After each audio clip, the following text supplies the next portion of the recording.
Ta parole est une lampe à mes pieds, une lumière sur mon sentier.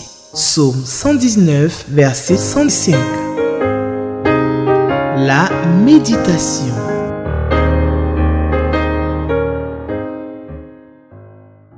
Fidèles téléspectateurs d'Espérance TV, bien-aimés dans le Seigneur, nous vous saluons dans le précieux nom de notre Seigneur et Sauveur Jésus. Ce jour, le samedi 28 septembre 2024, nous allons encore méditer la parole de Dieu.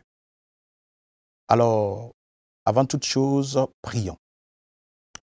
Père éternel, nous te bénissons et nous bénissons ton nom.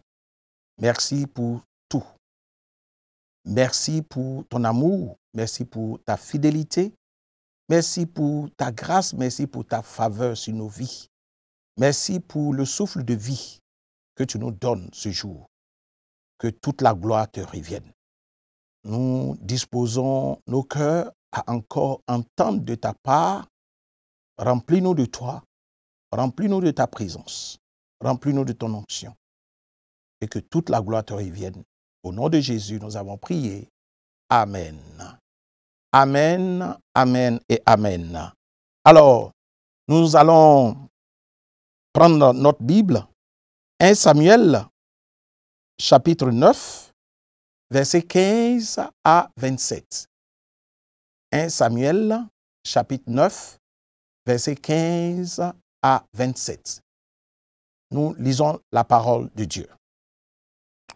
Or, un jour avant l'arrivée de Saül, l'Éternel avait averti Samuel en disant: demain, à cette heure, je t'enverrai un homme du pays de Benjamin, et tu l'oindras pour chef de mon peuple d'Israël. Il sauvera mon peuple de la main des Philistins, car j'ai regardé mon peuple parce que son cri est venu jusqu'à moi. Lorsque Samuel eut aperçu Saül, l'Éternel lui dit: voici l'homme dont je t'ai parlé, c'est lui qui régnera sur mon peuple. Verset 18. Saül s'approcha de Samuel au milieu de la porte et dit: indique-moi, je te prie, où est la maison du voyant? Samuel répondit à Saül: c'est moi qui suis le voyant. Monte devant moi au haut lieu et vous mangerez aujourd'hui avec moi. Je te laisserai partir demain et je te dirai tout ce qui se passe dans ton cœur. Ne t'inquiète pas des ânesses que tu as perdues il y a 3 jours, car elles sont retrouvées. Et pour qui est réservé tout ce qu'il y a de précieux en Israël? N'est-ce pas pour toi et pour toute la maison de ton père? Saül répondit: ne suis-je pas benjamite, de l'une des plus petites tribus d'Israël? Et ma famille n'est-elle pas la moindre de toutes les familles de la tribu de Benjamin? Pourquoi donc me parles-tu de la sorte? Verset 22.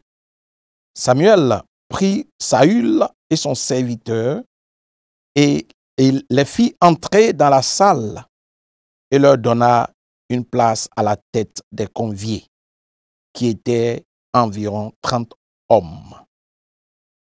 Samuel dit au cuisinier: c'est la portion que je t'ai donnée en te disant, mets-la à part.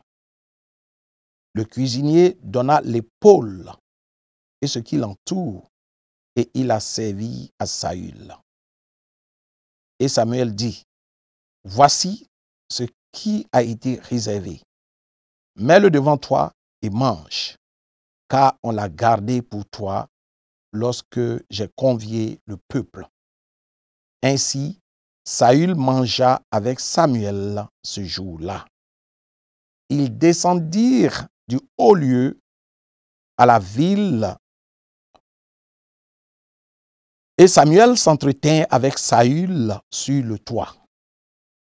Puis, ils se levèrent de bon matin, et dès l'aurore, Samuel appela Saül sur le toit et dit, « Viens, et je te laisserai partir. » Saül se leva et ils sortirent tous deux, lui et Samuel. Quand ils furent descendus à l'extrémité de la ville, Samuel dit à Saül, « Dis à ton serviteur de passer devant nous. » Et le serviteur passa devant. « Arrête-toi maintenant, reprit Samuel, et je te ferai entendre la parole de Dieu. » Amen. Alors, ce passage nous montre le choix du roi. Le choix du roi. En arrière-plan, il faut faire un bref rappel pour mieux comprendre. Le peuple avait, j'ai envie de dire, exigé un roi. Ils veulent aussi avoir un roi. Et Dieu a accédé à leur requête, malgré l'avertissement qu'il leur a donné. Et alors, nous assistons ici à l'annonce de ce roi et à son choix qui sera effectué en la personne de Saül. Alors, quand nous observons ce texte, il peut être subdivisé en deux parties.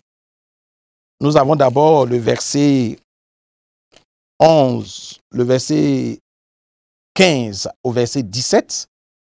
Nous avons pratiquement l'annonce à Samuel, que l'Éternel effectue, à Samuel de ce que il y aura un roi qui sera choisi. La deuxième partie que nous avons combinée par du verset 18 au verset 27, qui est l'accomplissement et l'entretien qui va suivre entre Samuel et Saül.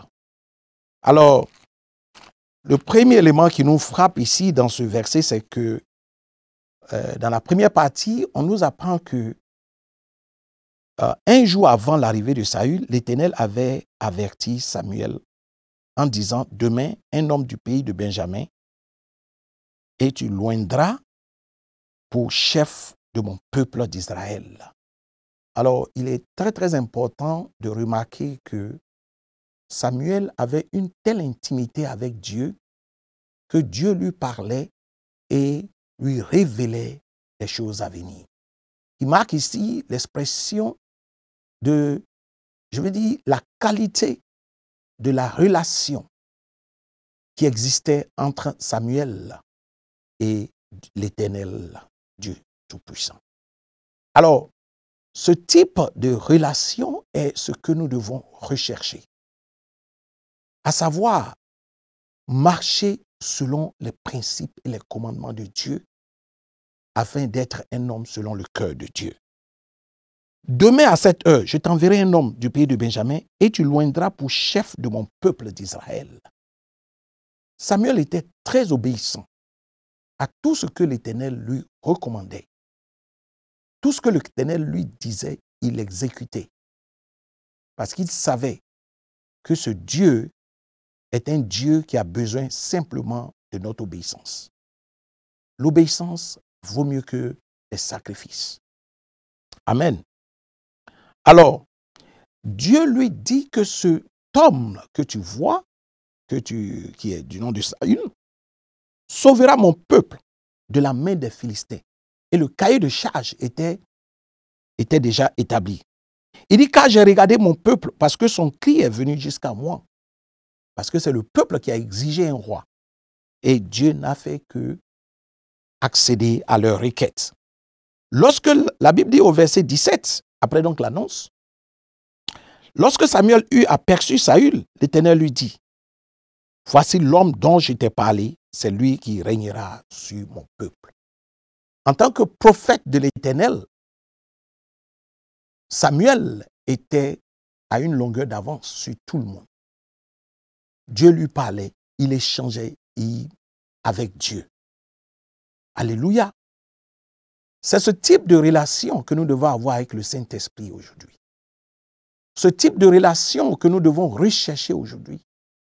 Non seulement avoir nos relations avec Dieu, mais avoir une intimité, une communion avec Dieu. Parce qu'en réalité, quand nous péchons, le péché nous éloigne de Dieu. Le péché brise notre intimité avec Dieu. Le péché brise notre communion avec Dieu. Mais notre relation demeure avec Dieu. Parce que Dieu ne veut pas nous perdre. Et il nous donne un temps de repentance afin que nous puissions nous repentir et renégocier notre intimité avec lui. Alléluia. Et c'est de ça qu'il s'agit ici. Alors, Samuel avait une qualité de relation, nous insistons là-dessus, parce que nous devons être de ce type de personnage, ce type de chrétien, ce type de disciple de Christ qui entretient une intimité véritable et une communion avec Dieu. La Bible dit que Saül s'approcha de Samuel au milieu de la porte et lui demande, « Indique-moi, je te prie, où est la maison du voyant, donc du prophète ?» Parce que Saül ne savait pas que celui qui se tenait devant lui était effectivement le prophète Samuel. Alléluia. Alors, Samuel lui répond, « Me voici. C'est moi qui suis le prophète, c'est moi qui suis le voyant. Monte devant moi au haut lieu et vous mangerez aujourd'hui avec moi. » Alléluia. Alors, il est vraiment important de souligner un élément ici. C'est que lorsque Samuel aperçoit Saül, l'Éternel a confirmé l'annonce qui lui avait été déjà faite. Mais Saül n'avait pas eu le discernement de savoir que c'était le voyant, le prophète Samuel qui était en face de lui. Alors, Saül sera donc convié à prendre un repas. Après le repas, tout comme sur le chemin du retour, Samuel va donc s'entretenir avec Saül. Cela veut simplement nous rappeler ceci, que même quand nous avons l'assurance que la révélation vient du Seigneur, nous devons avoir de la sagesse pour l'annoncer. Samuel aurait pu dire à Saül d'un seul tenant, mais c'est toi qui es le roi, c'est toi qui as été choisi par Dieu. Mais il ne l'a pas fait. Il s'est laissé conduire par l'Éternel. Il a attendu que l'Éternel lui situe le moment où il fallait qu'il passe, n'est-ce pas, à l'acte. Quand Dieu nous envoie, il nous accorde la sagesse et l'humilité dans l'accomplissement de la mission qu'il nous confie. Mon frère, ma soeur, Dieu t'a envoyé. Au plus profond de toi-même, Dieu t'a révélé, il t'a confié une tâche, il t'a donné un talent, il t'a confié une responsabilité qui te demande d'exercer. Il t'a donné un ministère qui te demande d'exercer, au temps marqué par lui. Mais il y a toujours un temps de préparation. Ce n'est pas automatique. Ce n'est pas du tic au tac. Mais il y a toujours un temps de préparation parce que le Dieu que nous servons est un Dieu de préparation. Alléluia. Alors, Samuel, va attendre le moment propice au temps marqué par Dieu lui-même afin de confirmer la mission qui lui a été assignée, à savoir d'identifier le roi qui sera éventuellement Saül. Il ne va pas passer à l'onction du roi systématiquement, mais il va attendre. Donc ça, nous sommes dans les préparatifs, n'est-ce pas, du choix du roi. Alors, Saül va s'identifier ainsi. Il dit, n'est-ce pas toi et pour toute la maison de ton père? Saül lui répondit, ne suis-je pas benjamite, de l'une des plus petites tribus d'Israël? Voici comment Saül se définit, comme la plus petite tribu d'Israël, comme faisant partie de cette petite tribu. Et ma famille n'est-elle pas la moindre de toutes les familles de la tribu de Benjamin? Et regardez, imaginez un instant. L'Éternel l'avait choisi comme roi. Mais lui, il se voyait avec des qualificatifs de petitesse. 1. La moindre famille. 2. La plus petite tribu. Alléluia. Et il s'étonne. Il dit, mais pourquoi me parles-tu de la sorte? Gloire soit rendue à Dieu. Parce que ce jour, Dieu te demande de ne pas te disqualifier toi-même. Il t'a choisi. Il t'a élu. C'est lui qui t'a choisi, ce n'est pas toi qui l'as choisi. Et il a mis en toi un dépôt pour que tu sois le roi. Pour que tu sois la tête et non la queue. Mais toi ne te vois pas à la queue. Il faut confesser que tu es un oint de Dieu, que tu es un élu de Dieu, que tu es un sacerdoce royal. Tu es une race élue. Alléluia. Tu n'es pas la moindre personne. Tu n'es pas une faute de la nature. Tu n'es pas un accident de la nature. Dieu t'a créé pour un but, afin de le servir. Et il a une destinée grande pour toi. Et cette destinée, elle ne doit pas se lire en termes de la moindre famille, la petite tribu. Non. Le Dieu que tu sais est un Dieu qui est tout puissant. Un Dieu qui est excellent. Un Dieu qui a créé toutes choses par sa parole puissante. Il est sans égal. Il est sans rival. Il est celui qui combat pour toi. Alléluia. Et lorsqu'il t'a choisi, c'est pour te faire asseoir à la table des rois. Alléluia. Ce jour, j'annonce que tu es un roi. Arrête de te minimiser. Tu sais un Dieu qui est tout puissant. Alléluia. Crois en toi. Il a mis tout le dépôt en toi afin que tu excelles dans le domaine où tu exerces. Afin que tu témoignes sous peu de ce que tu as vu sa puissante main à l'œuvre. Parce qu'il te veut à la tête et non à la queue. Alléluia. Alors, et Samuel par la suite va donc marcher avec Saül et ils auront un temps d'échange. Alléluia. Mais tout cela prépare à quoi? À l'onction qui va suivre. À l'onction de ce que le Saül qui est avec Samuel sera celui qui sera oint par Samuel lui-même. Dieu t'a déjà identifié. Il t'a déjà localisé. Il veut faire de toi un roi. Il veut faire de toi une reine. Ce qu'il attend de toi, c'est de te reconnecter à lui. De garder cette intimité avec lui, cette communion avec lui. De marcher comme il veut et de faire sa volonté. Il t'aime autant que tu es. Malgré tes faiblesses, malgré tes péchés, il veut simplement que tu confesses tes péchés, que tu les abandonnes, que tu te repentes sincèrement et que tu tournes le regard vers lui. Alléluia. Il t'attend. Ses bras sont ouverts pour t'accueillir, pour te recueillir. Il ne demande pas que tu sois, n'est-ce pas, que tu sois sans péché. Il te demande simplement d'abandonner ton péché et de venir à lui tel que tu es.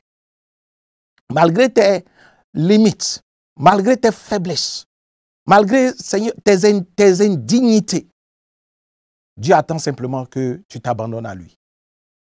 Il t'aime tel que tu es. il veut te sauver. Il ne veut pas te perdre. Parce que le Dieu que nous servons est un Dieu d'amour. Il nous aime d'un amour sacrificiel. Alléluia. Un amour inconditionnel.